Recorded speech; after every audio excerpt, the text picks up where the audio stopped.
Carlos, good morning to you and good afternoon to me. How are you doing, man? You well?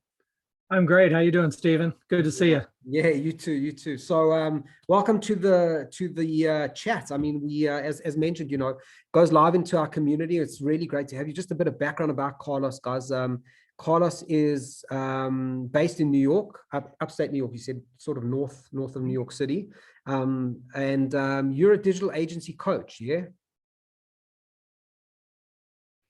Yeah, I am. I coach a lot of business owners, and really anywhere from how to grow to your business, how to position your business, how to manage your business. And then also a lot of my clients are making sure, how do I integrate my business into my life so that my business doesn't take over my life, which is something that I did for a long time. And basically my life was my business, and it's not sustainable, and it's surely not healthy. Yeah, 100%. And your business you were a digital agency, is that right? I was focused in B2B, especially around demand generation, marketing automation technologies, the whole MarTech stack. So really helping our clients from a digital transformation perspective. And so started that agency in 2005. I co-founded that and then led that agency for 12 years. Grew it to several $1 million in revenue. We had, I believe when I left, we had 35 employees working with multinational enterprise clients. Great, cool. So you've been there. I mean, and as I said, what we do is we support digital agencies with resources. So we have a lot of conversations with agencies who are in various stages of development. Some are really 1 to 2-man shows. A lot have just started now through COVID. A lot of people have started digital agency, very low barrier to entry. So it's not uncommon to find those guys who've been going less than a year, who are either found great success or are struggling to chug along, But we also speak to the more mature agencies who are exactly, I think, what you've described in terms of varying levels. Some are looking to scale, some are quite happy with the way things are going, but maybe just want to squeeze a bit more profit out of what they're doing. So that's exactly who we talk to in the communities and just generally wherever we put this out on a YouTube channel and stuff. So it's a good conversation. The one thing that and as I said, is, we try to focus this chat on, to keep it quite short, 10 to 15 minutes, but to focus on 1 or 2 specific pieces of advice as a digital agency coach. You've described how you are there to get involved in a digital agency and help those people often what coaches do is help people see the wood for the trees, because we tend to be in that ground and we don't look up ever and look at what's around us. You hit on a really interesting thing that I thought would be great for us to cover and just chat about. Maybe you can give us 2 or 3 tips to the agencies that view this about taking work home with us and sort of letting, making things manageable for ourselves and our lives. At the end of the day, life is about living. It's not about working. And you kind of described that's something you had in your agency. It's just not sustainable to continue like that for too long. So, what tips would you have, and what would your advice be to agencies who find themselves in that workaholic mode, I suppose? Yeah, and I think that's the important word there, right? Workaholic. Anytime you see the word holic on the end of a word, it means we're addicted to our work. And there's this idea that if I'm not 24/7 invested in my agency, I'm not going to grow. And the reality is, there's a certain point where we reach this law of diminishing returns mentally and physically. And we were not designed to work 70, 80, 90-hour weeks. There's only 168 hours that any of us have during a week. And I've never met anybody who's learned how to create time. So all of us are bound by that finite amount of hours. And so what I found is, when we start to establish life boundaries, to say, these are the hours in which I'm going to work, and let's define what those are. And so for me, we were talking before we hit record, Stephen, that I've now structured my days where I get up. I don't use an alarm clock, haven't used an alarm clock for over 2 years now. Right. My body just typically wakes up between 6 and 7 a.m. And that's when I start my day. I don't even start my day grabbing my phone. I start my day thinking about, what are the things that I want to accomplish today and what kind of day do I want to have? And when you ask yourself that question, nobody ever responds with, I hope I have a really crappy day. We think positive thoughts. We think about all the things that we can do, just from a positive standpoint. And then I structure my day and say, okay, from this time to this time, my wife and I are having our coffee together. That's a boundary we set because we defined a value of we want to spend time together. Right. Sometimes our coffee is 15 minutes, sometimes it's a half an hour. This morning, it was 15 minutes because I knew I had this call and then I wanted to go do my run. So I've scheduled my workout. So I have a boundary around my physical health because to me, that's vitally important. And running for me is also a way to mentally think through things. I come up with some of my greatest ideas when I go on my runs. I came back, did that. Now I have this call. So my work day today is starting at 10. Now between 10 and 5 today, that's 7 hours. That is my work boundary. So I'm not entertaining friends. I'm not on Facebook seeing who's doing what. I'm not posting to my Instagram account or whatever I'm doing. I am working and I am solely focused on work. Now, also within that, I work in sprints. So I'll work in 90 to 120 minute cycles because we all have ultradian rhythms.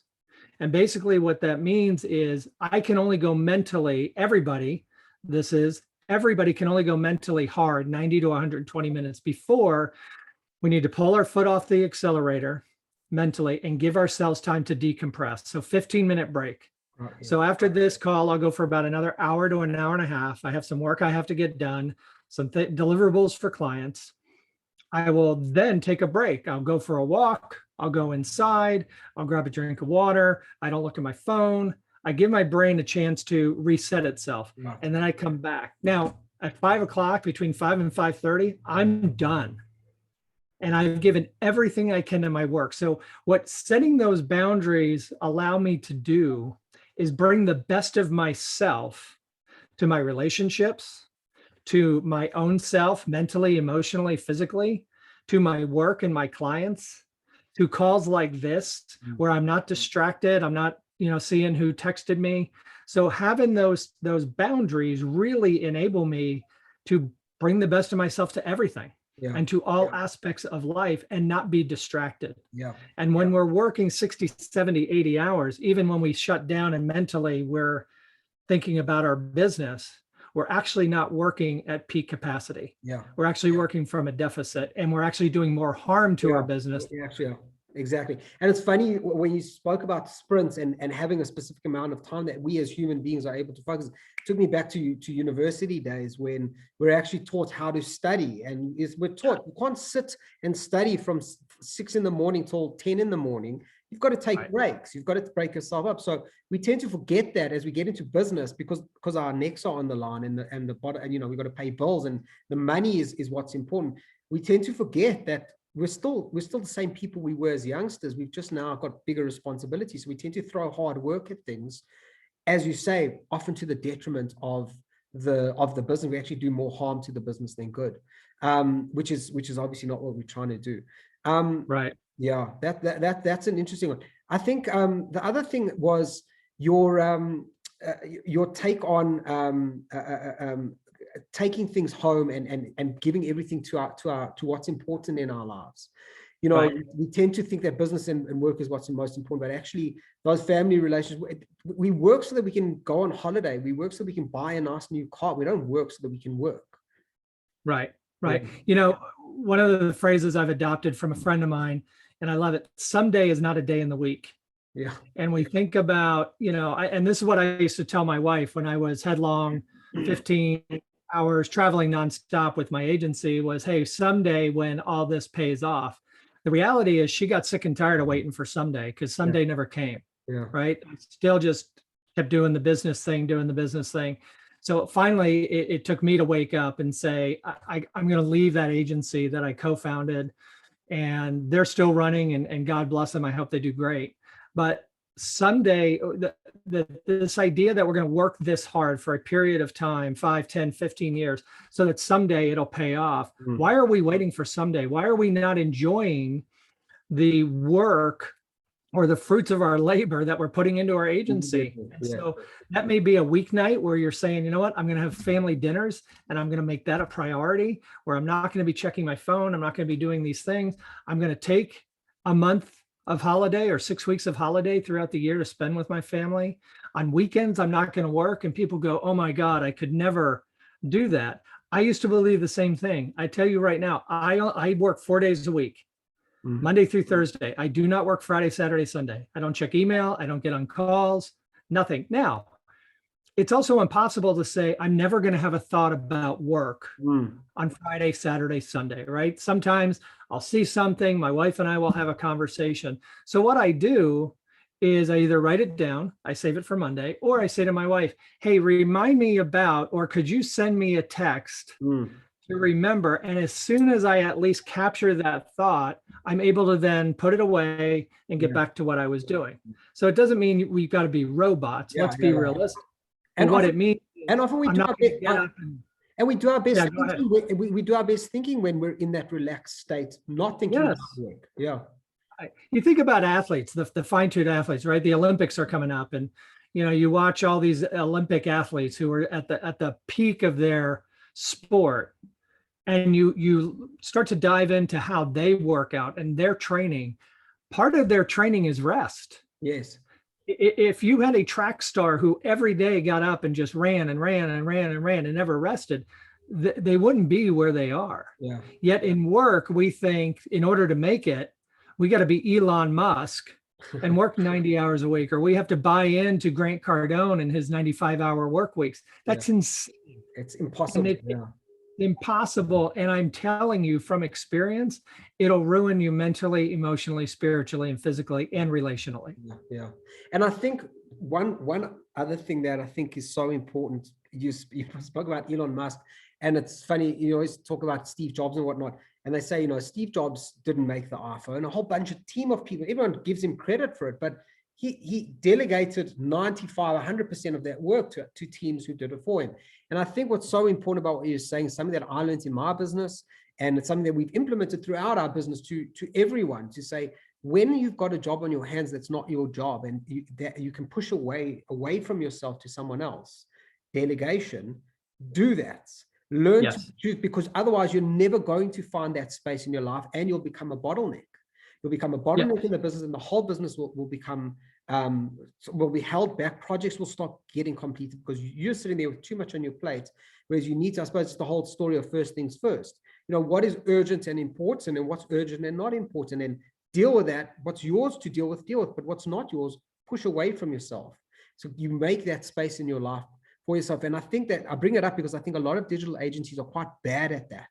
They are those people who like to hold on to everything. If I don't do it, it won't get done right. And we have to sacrifice that feeling. I would love to hear your take on it, but in my opinion, you have to sacrifice getting that design done exactly how you want it as the agency owner, and recognize that you're employing a good graphic designer whose job it is to do the design thinking for you.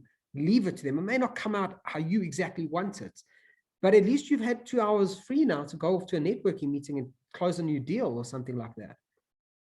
It's the difference between micromanaging and control and leadership. Yeah.